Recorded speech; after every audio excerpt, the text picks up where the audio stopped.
Do you like music? এই ধরনের প্রশ্ন আইএলটিএস স্পিকিং পার্ট 1 এ স্বাভাবিকভাবে করে থাকে।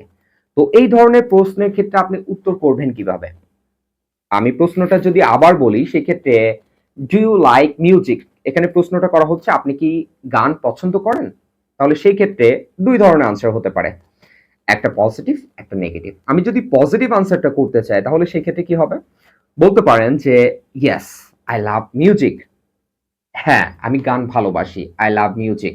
এবার কি কারণে ভালোবাসেন এটার কারণ বলতে পারেন যে ইট হেল্পস মি রিল্যাক্স, এটা আমাকে রিল্যাক্স থাকতে সাহায্য করে, তার মানে স্বস্তিতে রাখে। রিল্যাক্স করা মানে আরাম করা, বিশ্রাম করা, তার মানে এটা আমাকে বিশ্রাম রাখতে সাহায্য করে। অ্যান্ড ফিল হ্যাপি, কি বলছি যে it helps me relax and feel happy, এটা আমাকে খুশি রাখে, আনন্দে রাখে।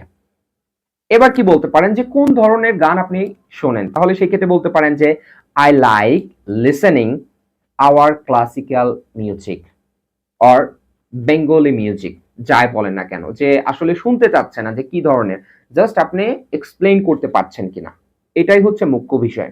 তাহলে কি বলছি যে প্রথম থেকে যদি ইয়েস হয় তাহলে সেই ক্ষেত্রে বলবেন yes I love music, it helps me relax and feel happy, I like listening our classical or Bengali music.